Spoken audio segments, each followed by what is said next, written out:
Hi, my name is Noah Lindeman. I've been affiliated with CHAPS since the year 2004. I strictly walked in the door and talked with Jane Waters, and that was the beginning of the gutting of the school for the new museum. And she just said, I need a lot of help. And I just dug right in, started hauling trash out to the road, stuff that was salvageable we saved, became a member of the building and maintenance committee and helped with design work for the actual building. Made a model, scale model that Martin Meeks used for the design of the new facility. And just been a happy member, currently a member of the board, have been on since 2014, and just enjoy my work with this fine group and what we're doing with this type of Liberation Day at Fort Thicketty and all that we're doing in the community, and just hope everybody can become aware of the building and come in and see what we're doing. And can you give us a little bit about the historical significance of this area where we're here today? Okay, as the general mentioned, it was not a shot was fired and we won the victory, but it was just farmers and the mountaineers gathered together, heard the call,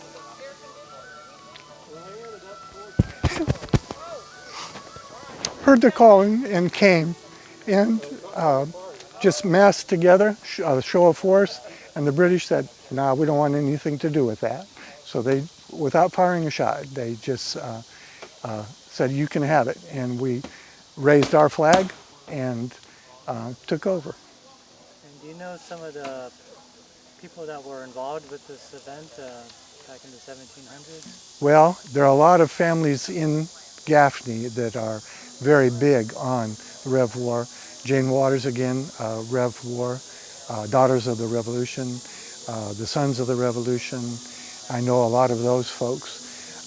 The Jeffries family, the Knuckles family, the Gaffney family, Dean Ross, a decorated war veteran, not from the Revolutionary War, but kin to the Gaffney family and back to the Revolutionary days. So there's a lot of people that came here today that are connected to to some of the people that might have, been here back in the 1700s. I think very many of them were, and Billy Pennington just walked by, um, uh, mastermind all of this, and with the 250 Commission now, I'm part of that commission too as an artist.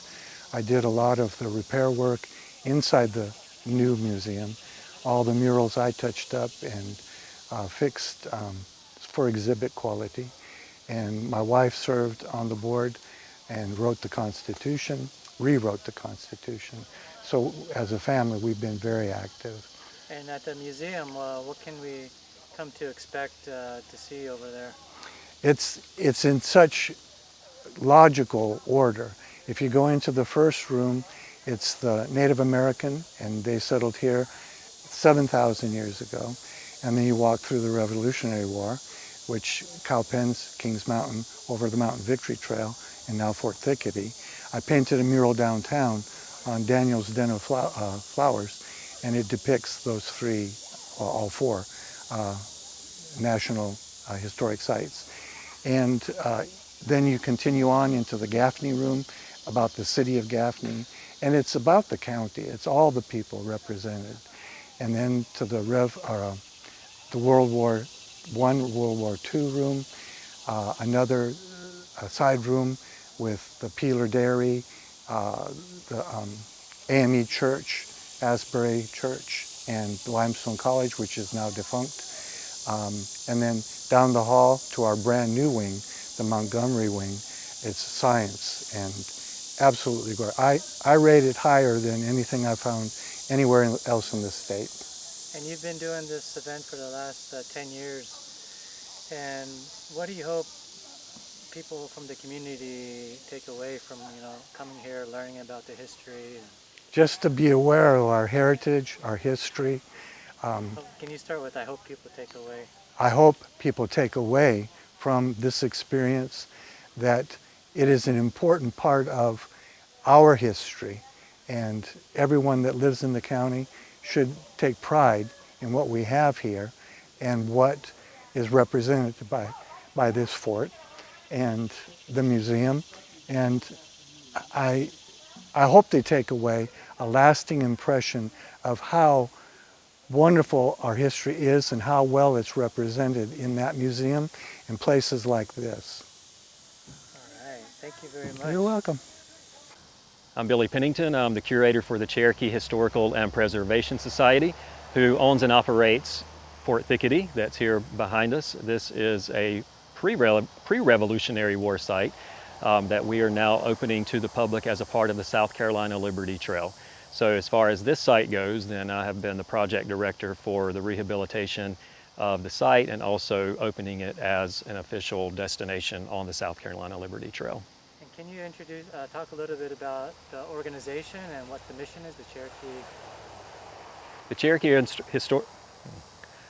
Cherokee Historical and Preservation Society was started in 1969 as an organization to preserve local history, and that has been expanded to include arts and other areas that the Historical Society now works very hard to preserve and also to highlight in our community.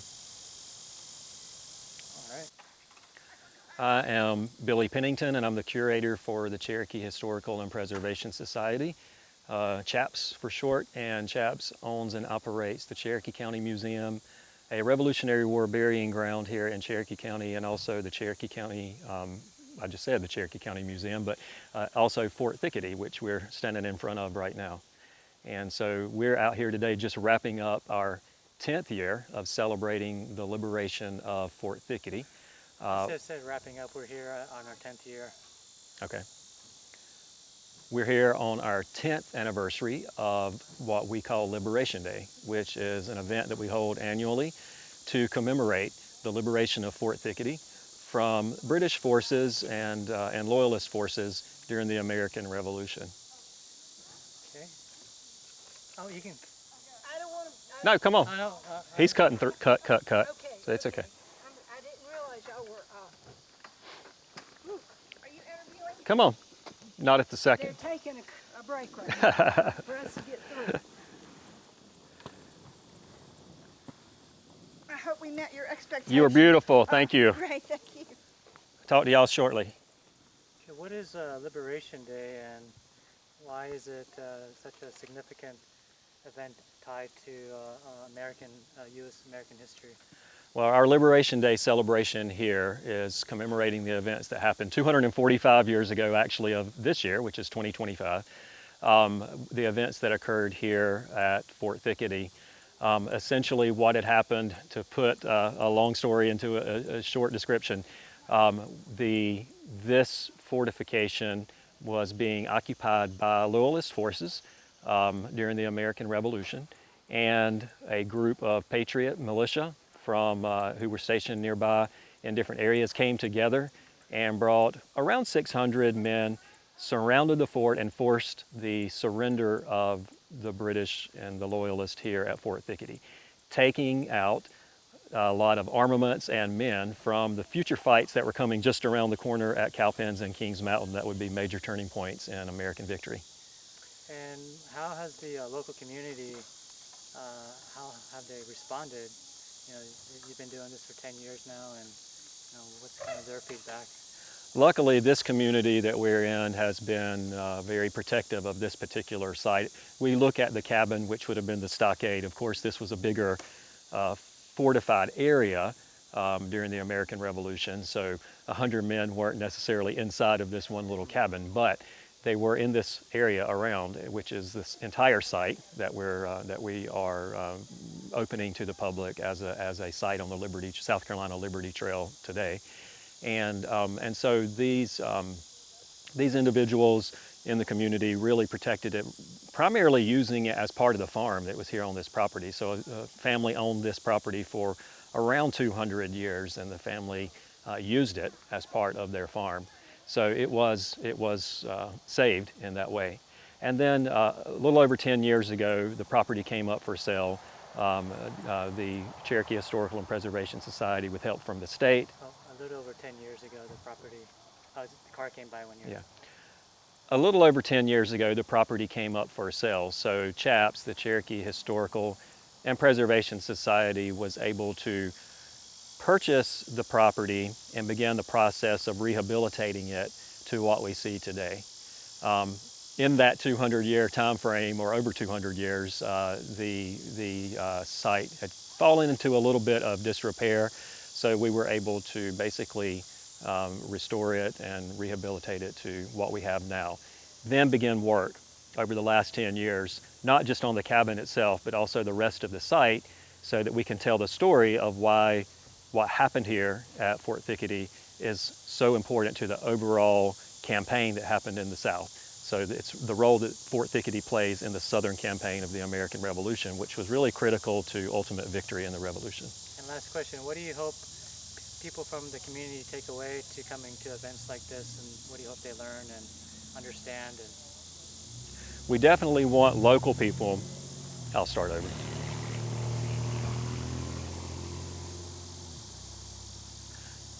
By hosting events like we had today, then we can really highlight the site, let local people know what they have of value here in Cherokee County, let regionally people know what's available to them to come visit, let people across the state and nation also know, because now this is a designated site on the South Carolina Liberty Trail. So it allows people to come, even when the site's not open to the public, and actually visit the site, walk along the trails, read the interpretive panels, and learn about the events that occurred here. And that should give a certain level of pride for people in our community to know that we have one of the few remaining legitimate structures from the Revolutionary War, actually pre-Revolutionary War. I can't believe she left. oh yeah, Making all that to do about go ahead and finish eating. who was she again? Her name is Dr. Elizabeth Joyce. She's the South Carolina District 2 Director for the Daughters for the DAR. Oh, okay. And then she's got 5 other titles underneath. Are you also part of the DAR too? I belong to actually I'm the regent for the Daniel Morgan chapter, Oh, okay. Daughters of the American Revolution. So you're part of CHAPS and also DAR? Yeah. Oh, okay. So, All right, so if I can have you introduce yourself and Okay. talk a little bit about your involvement with CHAPS and just some of the things that CHAPS does, and maybe share a little bit about their mission. okay. I think I know my name. My name is Jane Waters, and I'm a member of the Cherokee Historical and Preservation Society, and also serve as the regent for the Daniel Morgan chapter, Daughters of the American Revolution. I've been involved with CHAPS for many, many years, and in the 2000 we decided we needed a place to put all of our wonderful history, to display our wonderful history in this county, and to showcase our artifacts. So this was an elementary school, and one of the first here.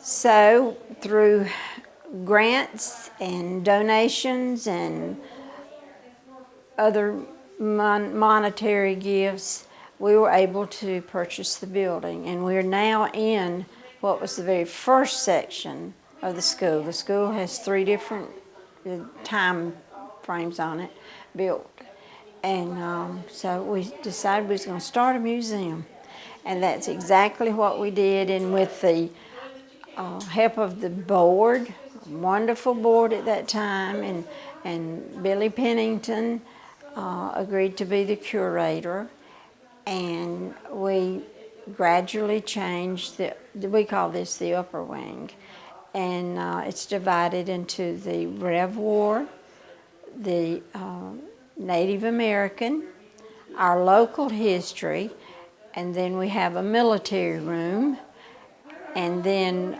our industry room. And that was the beginning of this magnificent museum. Okay, and can you share a little bit about where we were this morning as far with the ceremony, and why is that such a very historical site, and the importance of that area? Sure. We were at Fort Thickety. Some people call it Thickety Fort. And it was built before the American Revolution as a safety oasis for between the Scott Irish and the Indians, and because there was a lot of conflict here with the Indians. But that's one of our greatest hidden gems. But I think after the wonderful program we had this morning, and now it has been included in the South Carolina 250, or the National 250, I hope it doesn't remain a secret any longer, but there's still work. But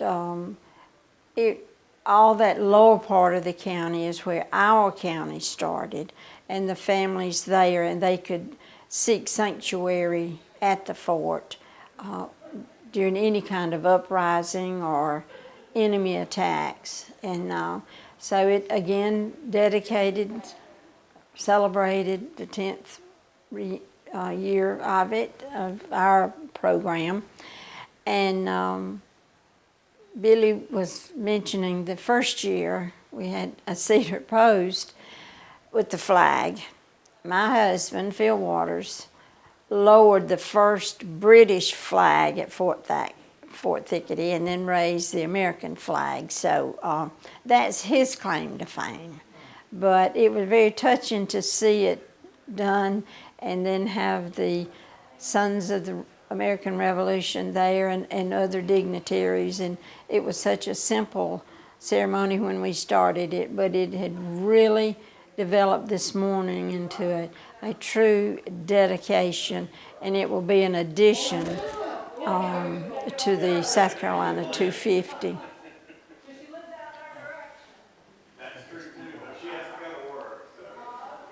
why do you feel that it's important to preserve this history?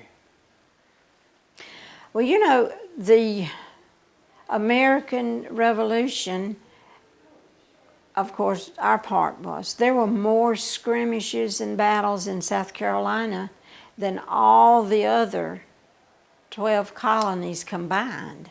So South Carolina itself has a tremendous freedom. But America's freedom was won right here in this county at the Battle of Kings Mountain. A lot of people think there's a town of Kings Mountain, but there's also the battlefield. The battlefield is within the boundaries of Cherokee County. So in an hour and 5 minutes, America won its freedom from British control right here in our county. I mean, we ought to be on the rooftop shouting that. I mean, and our brochures, as if you notice, has where America's freedom was won. And so that's why it's so important to keep adding to the Rev War information, artifacts, exhibits, and to teach our young children. The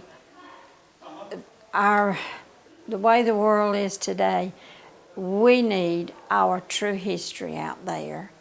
And I think this is a great starting point, because what we've done is done it as factual as we could possibly get it. And now I guess our little secret is out. We're not just a little hidden fort gem anymore, so which will be great.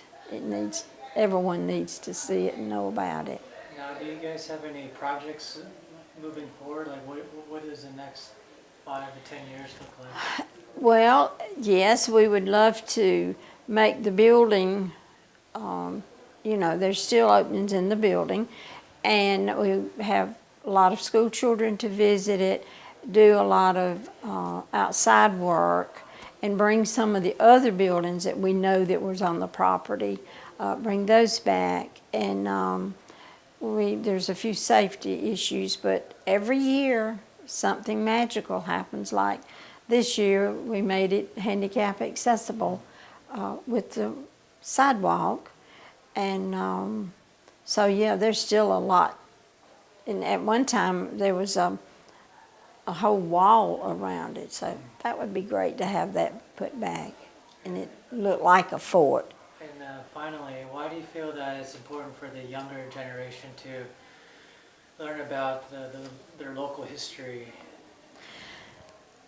Because we older people have lived it, and it's very easy to say, oh, you need to do this, you need to do that.